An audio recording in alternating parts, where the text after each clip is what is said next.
दोस्तों, यह कहानी है 5 कॉलेज दोस्तों के बारे में जो एक वीरान जंगल में पिकनिक मनाने जाते हैं। लेकिन यहाँ पे ये लोग कुछ शैतानी शक्तियों को जगा देते हैं, जिसके बाद ये इस कदर मुसीबत में फंस जाते हैं कभी वापस ही नहीं लौट पाते। दोस्तों, हम आपके अपने चैनल फिल्मोत्सव में आपका दिल से स्वागत करते हैं। दोस्तों, हमें आपके प्यार और सपोर्ट की ज़रूरत है। प्लीज़ चैनल को सब्सक्राइब करें। तो दोस्तों, कहानी की शुरुआत में हमें दिखाया जाता है एक वीरान रास्ते पर एक कार जा रही है और इस कार में 2 लड़के 3 लड़कियां हैं। इनका नाम है एस, लिंडा, चेरिल, स्कॉट और सैली। दरअसल में ये सब कॉलेज फ्रेंड्स होते हैं और ये पिकनिक के लिए किसी सुनसान जगह पर जा रहे हैं और अब ये सब शहर से काफ़ी दूर आ चुके होते हैं। वहीं रास्ते पर एक लकड़ी का पुल दिखाया जाता है जिस पर वार्निंग लिखा होता है, dangerous travel eight on risk. असल में ये पुल बहुत पुराना और लकड़ी का बना होता है और ये पुल कमज़ोर भी होता है, इसलिए इस पर से कार ले जाना बहुत ही मुश्किल है। लेकिन ये लोग फिर भी कार को ले जाते हैं। लेकिन इनकी कार जब पुल पर होती है तभी लकड़ी टूटने की वजह से उस कार का एक हिस्सा फंस जाता है। लेकिन ये सब बड़ी मुश्किल से उस पार ले जाते हैं और ये सभी जंगल से होते हुए एक कॉटेज तक पहुंच जाते हैं। दरअसल ये वही कॉटेज होता है जहां पर इन्हें रुकना होता है और अब रात भी काफ़ी हो चुकी होती है। ये लोग वहां जाते हैं और देखते हैं उस कॉटेज के पास एक झूला होता है जो अपने आप हिल रहा होता है। मानो ऐसा लगता है जैसे उस पर बैठकर कोई झूल रहा है, लेकिन उस पर कोई नहीं होता। स्कॉट आगे की तरफ बढ़ता है और कॉटेज का दरवाज़ा जैसे ही खोलता है झूला अपने आप रुक जाता है और वो कॉटेज के अंदर जाता है जहाँ सब कुछ बिल्कुल अजीब सा होता है और वो सब कार से अपना सारा सामान बाहर निकालते हैं। अब वो सभी उस कॉटेज के अंदर आ जाते हैं। रात और ढलती है, सब अपने अपने रूम में होते हैं और चेरिल जो एस की बहन होती है उसके सामने एक घड़ी होती है जो इसका स्केच बना रही होती है और तभी उस घड़ी का घंटा जो हिल रहा होता है वो अपने आप ही रुक जाता है और बाहर से कुछ डरावनी आवाज़ आती है। इसके पहले कि चेरिल कुछ समझ पाती, एक अनजान सी शक्ति उसका हाथ पकड़कर कुछ अजीब सा चित्र बना देती है और वहीं पर एक तहखाना होता है और ऐसा लगता है जैसे तहखाने के नीचे से दरवाजे को कोई धक्का दे रहा है। चेरिल इस बात से बहुत ही ज़्यादा डर जाती है, लेकिन वो ये बात किसी से नहीं बताती क्योंकि वो नहीं चाहती कि सब लोग डर जाएं। इसके बाद सब लोग जब रात का डिनर कर रहे होते हैं तभी ज़ोर से आवाज़ आती है और वो जाकर देखते हैं तो तहखाने का दरवाज़ा अपने आप खुल चुका होता है। उन्हें लगता है ऐसा किसी जानवर ने किया है, ज़रूर नीचे कोई जानवर होगा। तभी स्कॉट टार्च लेकर नीचे जाता है, लेकिन वो काफ़ी देर तक बाहर नहीं आता। सब लोग डरने लग जाते हैं। वो स्कॉट को आवाज़ लगाने लगते हैं, लेकिन अंदर तहखाने से कोई आवाज़ नहीं आती। और इसके बाद एस नीचे लैंप लेकर जाता है, लेकिन उसे वहाँ नीचे कुछ नहीं दिखाई देता और जब वो चारों तरफ देख रहा होता है तभी स्कॉट उसके सामने आकर अचानक से उसे डरा देता है। दरअसल स्कॉट ने ये एक मजाक किया होता है और स्कॉट जो है एस को डरा हुआ देखकर हंसने लगता है। और तभी स्कॉट एस को दिखाता है कि नीचे काफ़ी सारा सामान पड़ा होता है, जिसमें एक बंदूक, टेप रिकॉर्डर और एक अजीब सी किताब होती है। उस किताब के फ्रंट पेज पर वही तस्वीर होती है जो चेरिल के हाथों किसी अनजान शक्ति ने बनाया होता है और फिर वो दोनों सारा सामान बेसमेंट से लेकर ऊपर आ जाते हैं। ऊपर आ जाने के बाद वो लोग उस टेप रिकॉर्डर को प्ले कर देते हैं और उसमें से एक प्रोफेसर की आवाज़ आती है। वो कहता है, मैं इस कॉटेज में शहर से दूर काफ़ी लंबे समय से अपनी पत्नी के साथ रह रहा हूँ। हम जब यहाँ आए थे तो मुझे एक किताब मिली थी जिसका नाम है हैवान जाग उठा। इस किताब के पन्ने इंसानी खाल से बने हुए हैं और इसमें जो शब्द लिखे हुए हैं ये खून से लिखे हुए हैं और ये पुस्तक बताती है कि प्रेत आत्मा कैसे बनते हैं। जब किसी इंसान की इच्छा पूरी नहीं होती और वो मर जाता है तो वो प्रेत आत्मा बन जाता है और ये फिर कभी नहीं मरती हैं, ज़मीन के नीचे ही दफन रहती हैं। और इस पुस्तक में ऐसे मंत्र लिखे होते हैं कि अगर कोई इनका उच्चारण पूनम की रात करता है तो आत्माएं जाग जाएंगी और ये जागने के बाद किसी के भी शरीर में प्रवेश कर सकती हैं। तभी चेरिल उस टेप रिकॉर्डर को डर के मारे बंद कर देती है क्योंकि उसके साथ पहले से ही एक हादसा हो चुका होता है और अब उसे डर लग रहा होता है। लेकिन स्कॉट उस पर ज़ोर ज़ोर से हंसने लगता है और टेप रिकॉर्डर को फॉरवर्ड करके प्ले कर देता है। तभी उसमें एक मंत्र का उच्चारण होता है और आज पूनम की रात होती है और उस मंत्र के उच्चारण के साथ बाहर दिखाई देता है कि कुछ बाहर आने की कोशिश कर रहा है। चेरिल अब ज़ोर ज़ोर से चिल्लाना शुरू करती है कि इसे बंद करो। तभी लकड़ी का एक टुकड़ा उनकी खिड़की पे आकर लगता है और खिड़की का कांच टूट जाता है। ये देखकर वो सभी डर जाते हैं और चेरिल वहाँ से उठकर अपने कमरे में चली जाती है। तभी सब अपने कमरे में होते हैं तो बाहर से एक आवाज़ आती है। चेरिल डर जाती है, बाहर देखती है तो कोई नहीं होता। अब वो जानना चाहती है कि ये आवाज़ आखिर किसकी थी और वो बाहर जाती है, थोड़ा आगे जाती है और कॉटेज से कुछ दूर जब जंगल में पहुंचती है तो पेड़ की टहनियाँ और पत्ते उसे जकड़ लेते हैं और उसके कपड़े उतारने लगते हैं। अब वो जड़ें और पत्तियाँ उसका रेप कर देती हैं। दरअसल में उस पेड़ पर किसी शैतान का साया होता है। चेरिल वहाँ से बड़ी ही मुश्किल से जान बचाकर भागती है। वो जैसे तैसे उस कॉटेज में पहुँच जाती है, लेकिन कॉटेज का दरवाज़ा बंद होता है और वो दरवाज़ा खोलने की कोशिश करती है। तभी ऐस अचानक से दरवाज़ा खोल देता है। तभी चेरिल उन सबको बताती है कि किसी शैतानी शक्ति ने मेरा रेप कर दिया है और अब मैं यहाँ और नहीं रह सकती। ऐस उसे समझाने लगता है कि रात काफ़ी हो चुकी है और अभी यहाँ से जाना ठीक नहीं, लेकिन चेरिल नहीं मानती। वो कहती है तुम मुझे छोड़ने आओगे कि नहीं। ऐस कहता है ठीक है। अब चेरिल और ऐस गाड़ी में बैठते हैं, लेकिन गाड़ी काफ़ी देर स्टार्ट ही नहीं होती। अब चेरिल डर के कहती है हम चाहे कितनी भी कोशिश कर लें अब जंगल से बाहर नहीं जा पाएंगे। और फिर गाड़ी अचानक से स्टार्ट हो जाती है। तभी ऐस और चेरिल आगे निकलते हैं और जब ये लकड़ी के पुल तक पहुंचते हैं तो देखते हैं लकड़ी का पूरा पुल पूरी तरह से टूट चुका होता है और अब इनके लिए पुल के उस पार जा पाना लगभग नामुमकिन है। अब कॉटेज में वापस लौटने के अलावा इनके पास कोई रास्ता नहीं होता।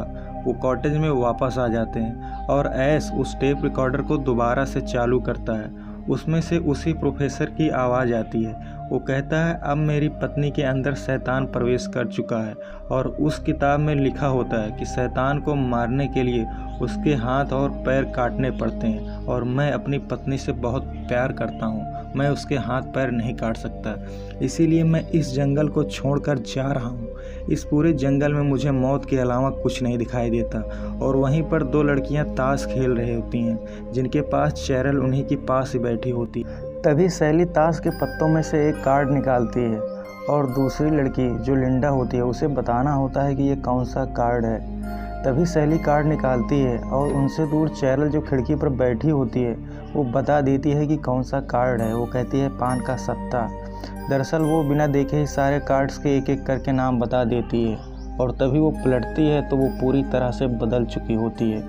अब वो एक शैतान बन चुकी होती है और हवा में उड़ जाती है। वो कहती है तुमने मुझे क्यों जगाया, अब तुम सब मरोगे। ये कहने के बाद वो नीचे गिर जाती है। तभी ऐस और लिंडा उसके पास जाते हैं। वो बेहोश हो चुकी होती है और तभी होश में आकर पेंसिल उठाती है और वो जो दूसरी लड़की होती है उसके पैर पर एक पेंसिल गाड़ देती है। चेरिल वो जो हैवान बन चुकी है वो उसको मारना शुरू कर देती है, लेकिन वो सब बड़ी मुश्किल से उसे तहखाने में डालकर उसका दरवाज़ा बंद कर देते हैं। अब चेरिल उस तहखाने के अंदर है। वो लोग उसे तहखाने में ही लॉक कर देते हैं, लेकिन अभी भी उन्हें ऐसा लगता है कि बाहर से कोई उन्हें देख रहा है। सैली ये बात ऐस से कहती भी है और इसके बाद सैली अपने कमरे में चली जाती है। वो खिड़की के पास बैठी होती है। तभी ऐसा लगता है जैसे बाहर से उसकी तरफ कोई आगे बढ़ रहा है और खिड़की का कांच टूट जाता है। वो ज़ोर से चीखती है। स्कॉट ये सुनकर अंदर जाता है और अब वो चारों तरफ देखता है, सैली वहाँ पर नहीं होती और तभी सैली पीछे से आती है और उस पर हमला कर देती है। अब वो भी एक शैतान बन चुकी है क्योंकि उसके शरीर में भी प्रेत आत्मा घुस चुकी है और वो उसे मारने लगती है। तभी स्कॉट उसे धक्का दे देता है। वहीं पास में आग जल रही होती है, वो उसमें जलने लगती है, लेकिन स्कॉट उसे बाहर निकाल लेता है। लेकिन अब वो सैली नहीं है, अब वो एक शैतान बन चुकी होती है। तभी स्कॉट वो उसी आग में धक्का देने लगती है जिसमें से स्कॉट ने उसे बचाया होता है और अचानक सा ऐस आ जाता है और सैली ऐस को इतना ज़ोर से धक्का देती है कि वो दीवार से टकरा कर ज़मीन पर गिर जाता है। ये सभी काफ़ी देर तक आपस में ऐसे ही लड़ते हैं। फाइनली स्कॉट कुल्हाड़ी से सैली के टुकड़े टुकड़े कर देता है। ये सब होने के बाद भी मानो उसके शरीर के हिस्सों में जान थी।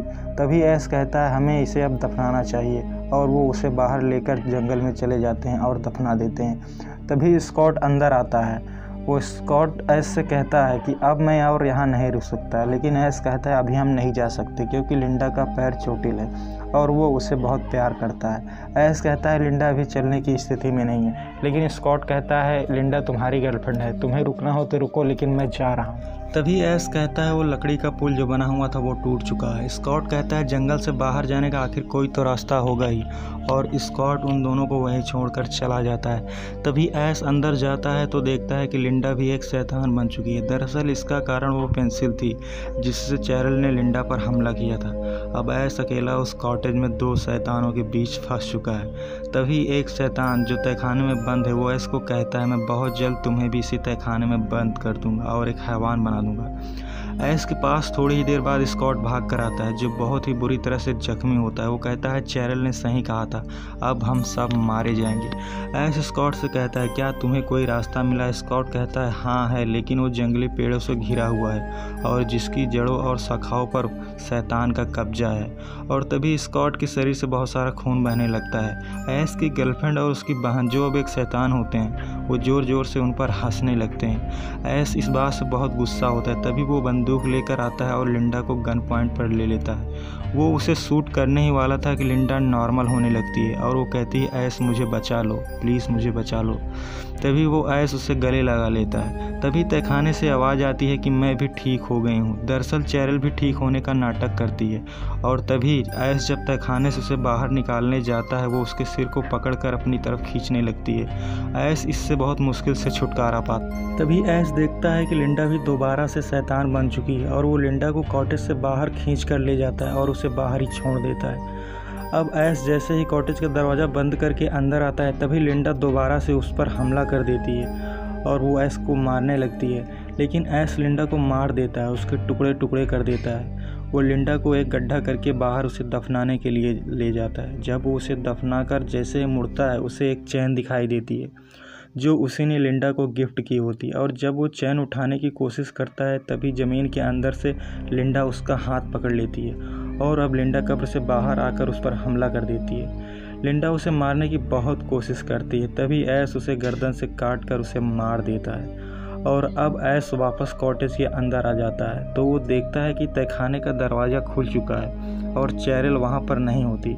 अब वो बंदूक लेकर उसे खोजने लगता है। तभी चैरल उस पर हमला कर देती है। ऐश उसे गोली मार देता है, जख्मी कर देता है और अब उसके पास गोलियां नहीं हैं। अब ये बंदूक जो उसे तहखाने में मिली थी इसका मतलब कि गोलियां भी तहखाने में ही होंगी और ऐश तहखाने के अंदर चला जाता है। तहखाने में पहुंचने के बाद वो देखता है कि चारों तरफ से खून बह रहा होता है और उसे बंदूक की गोलियां मिल जाती है। जब वो गोलियां लेकर ऊपर चैरल को खोजने लगता है चारों तरफ दरवाज़ा बंद होता है। तभी स्कॉट वहां पर आ जाता है जो पूरी तरह से बदल चुका होता है। दरअसल स्कॉट भी अब एक शैतान बन चुका होता है और तभी स्कॉट ऐश को गर्दन से पकड़कर ऊपर उठा देता है, लेकिन वो स्कॉट की आंखें फोड़ देता है। स्कॉट वही ज़मीन पर गिर जाता है। स्कॉट जब ज़मीन पर गिरता है तो ऐश देखता है कि उसके शरीर से धुआं निकल रहा होता है और वहीं कुछ दूर पर आग जल रही होती है। उसके पास वही काले जादू की किताब को दिखाया जाता है जो उन्हें तहखाने में मिली थी।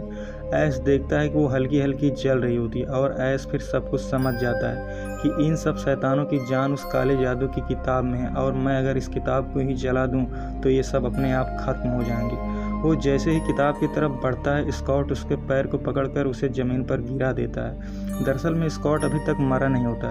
तभी चैरल भी अंदर आ जाती है। ऐश उस किताब की तरफ रेंगते हुए आगे बढ़ रहा होता है। चैरल उसे छड़ी से मार रही होती है, लेकिन ऐश के पास वो चैन थी जो उसने लिंडा को दी थी। वो उसकी मदद से किताब को खींचकर उसे जला देता है। जैसे जैसे वो किताब जल रही होती है ये सब अपने आप खत्म होने लगते हैं और सारे शैतान खत्म हो जाते हैं। तभी एक आवाज़ आती है कि सब के सब मरेंगे, कोई नहीं बचेगा।